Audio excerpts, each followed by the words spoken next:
Welcome to episode 107 of the Loane Hockey Podcast, where today we're going to be talking about some standouts between Vancouver and Chicago from last night. And there were a whole array of games, a whole frenzy of games. The whole league was playing last night. So a lot of games going on. But I want to talk about that one specifically because that was the one I focused on the most and I was able to watch most of it.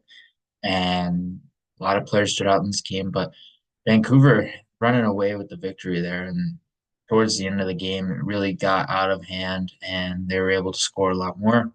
And Chicago was able to slightly sneak up. They were able to score one to make it 6-3 at the tail end, but wasn't enough, obviously. And Vancouver, they dominated for a majority of the game and they had the head start in the game from right from the start. They scored early on in the game and then they went up 2-0 with just 8 minutes into the game, and then they went up 3-1 eventually as well.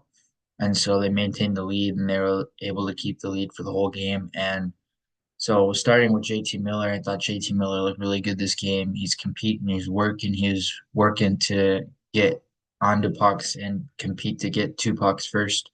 And he's always a guy that stands out because of his ability to compete and his checking ability. Super skilled player on top of that. With his dual threat ability, he can score, he can make plays. He's a top line player.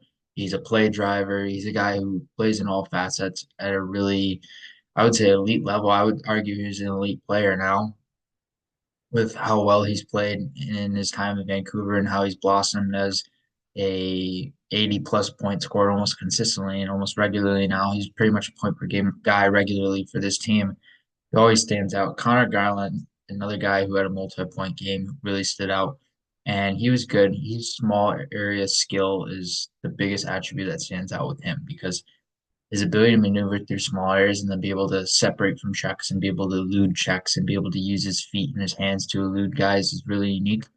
And him being a smaller player with smaller limbs, that allows for faster mobility in his lower and upper body and also his core area. So he's able to get a lot of separation with his puck skills in that sense as well. Danton Heinen was another player who scored early on in the game, and he stood out all across the board offensively, I would say. And I noticed him around the crease. I noticed him trying to get to loose puck rebounds. I noticed him trying to get to 50-50 pucks. I noticed him trying to create from interior space inside the ozone. He was a guy who was very involved around the net and the crease area, trying to create offense and trying to create and convert on loose puck opportunities and rebound opportunities when they were presented. So Hainen's a guy that you notice in all facets of that style of play and how he can really manage the tempo and really manage the pace in certain situations. And he's a guy that plays fast and plays with speed, especially in transition scenarios. And you want to rely upon him to be able to execute in those scenarios as well. Quinn Hughes, we could talk about Quinn Hughes all day. I like watching him. He's so fun to watch, so electric to watch.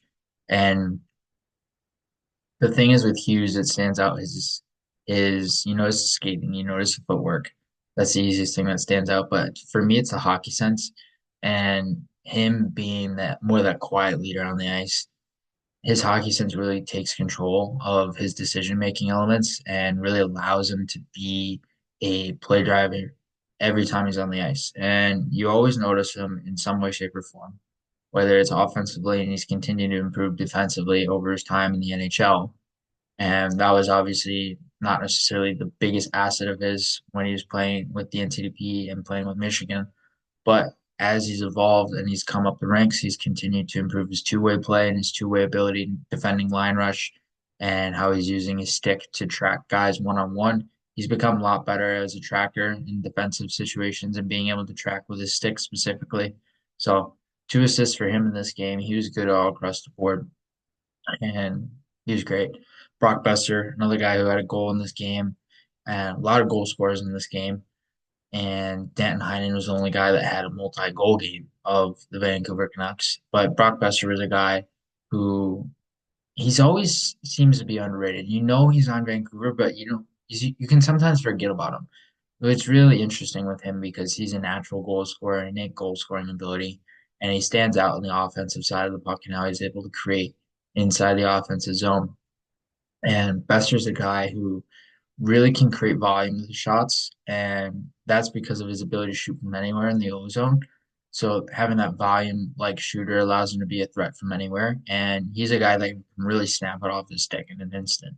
And he can really shoot past goaltenders in a really unique way where he can pinpoint where he wants to shoot and he can generate those shots with accuracy as well. And he's always involved in terms of shooting ability. I always notice him as a shot threat.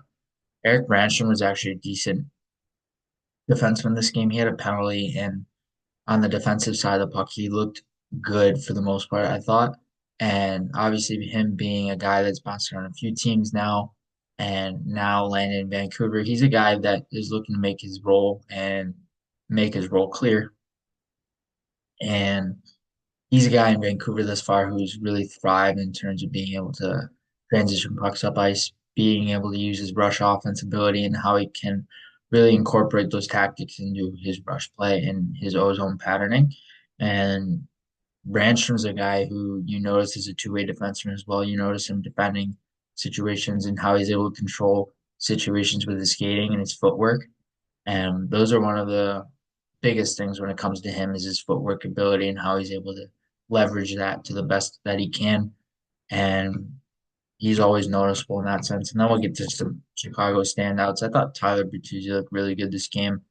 Um, we've talked about him before, but that checking ability that he has and the play driving elements that come from his ability to create around the net is what allows him to be a good volume style offensive generator. And he's a guy who can create quality chances when necessary. And he's not necessarily a guy that's going to be a volume type of guy in terms of shooting ability. He's going to shoot for actual shooting ability and trying to score. And Bertuzzi, you noticed him yesterday because of how he can execute on that and how he can score in those scenarios and how he can really push the pace on line rush scenarios and coming down the neutral zone when he has speed with the puck, he can very much be a threat with the puck on his stick. Jason Dickinson, a guy that fits that similar mold in how he manages the compete level, manages the pace of play, how he's able to execute with being able to be a two-way player. He's one of the most complete players that the Hawks have in terms of their bottom six. And he's always a guy that's most relied upon in terms of their bottom six forwards as well. And he scored a lot last year. He had a career high in terms of goals and slower start this season, but at the same time, it's been a slower start for a majority of the Hawks team, at least some of them. And some of them are still trying to find their own roles and stuff like that. So it's really complicated in that sense. But Dickinson was good. He looked better in this game. One of the games that I've noticed him more throughout the season thus far, and him playing his former team that really helped as well. Taylor Hall looked really good again last night, and that's a really good sign for Chicago, where he doesn't look like a true top six forward. He looks like more of a top nine guy, but at the same time, he's scoring, he's making plays, he's able to generate, he's playing on the power play in the first unit typically, and he can interchange between the first unit and second unit. And Taylor Hall is a guy that stands out the most as a playmaker. We've talked about him before.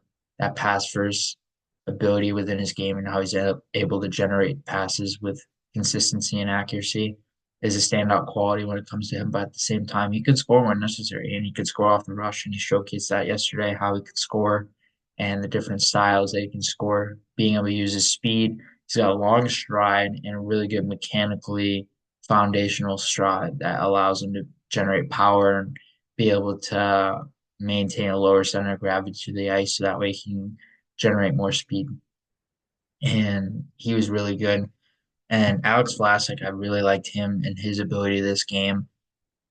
He's so good defensively as a shutdown player because of that rangy ability that he has. He's 6'7", somewhere around there, and he stands out with his ability to defend from range because he has a longer stick and he can defend from larger radius of space compared to most defensemen.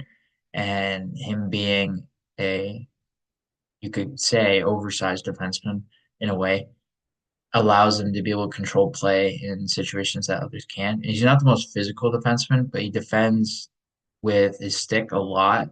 And like I said, he can control space with his stick from a larger range than most players can. So he has the ability to gap up, and he doesn't have to gap up too close to guys. He can maintain a further gap from them, which allows him to be a little bit more efficient than some of the other defensemen as well.